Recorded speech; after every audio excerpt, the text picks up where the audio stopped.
Preparing for the annual beach trip, Julie received the call that no mother wants to hear. My daughter-in-law called and said, something's wrong, something's wrong, something's wrong. You've got to get here, you've got to get here. She said, I think Wade took too much of this caffeine. And my reaction was what most people would be. Caffeine? What are you talking about?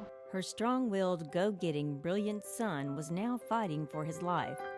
Although it didn't make sense, the gravity of the situation became clear. I started just praying and praying and praying and praying, and I knew because she told me they won't let me get anywhere near him.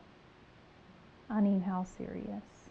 During the next 11 days, the family hung on to the hope that Wade would recover. Although his organs had recovered, the family was faced with the most difficult decision they would ever make.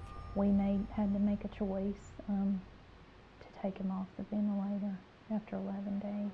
To hold on to him in the state he was in would have been holding on to him for us, not for him, because he would not have chosen that.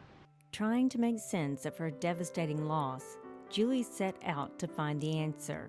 Soon she would realize that she was not alone. In my research, I found another family in Ohio whose son had died at 18 years old a couple of weeks before Wade took the caffeine powder. Immediately when I saw the boy's name, I started going to Facebook, I went to Twitter, I tried to find them. Without expectation, she reached out in hopes to connect. So I put the little comment on there and I thought, well, they'll never see it. And the grandmother was reading all the comments and she saw it. Just 2 days later, they called. Little did she know that this comment would send her to Washington, D.C. only 2 weeks later. In a couple of weeks, we're going to go before the FDA in Washington. Could y'all go with us and tell Wade's story too? And that's kind of how we got started. We said, well, sure, and we went with them and we spoke with some senators. We showed them the caffeine powder and told them the warnings. We just asked them to back us up and to put a little push on the FDA. And none of them even knew what it was. So what can we do to protect those we love? I want to educate parents about it.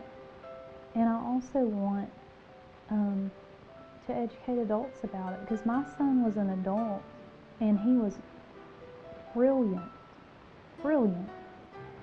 But I don't think most people know that this stuff will kill them. It's just caffeine. How does a parent or loved one find comfort when the unthinkable happens? You have to find a mission. You have to surround yourself with good friends. You can't hide. You have to stay busy. And you have to do something to honor the life of your child. And my comfort comes from knowing that Wade was saved. I know every day when I get up, I tell myself, it's you that's sad, not Wade.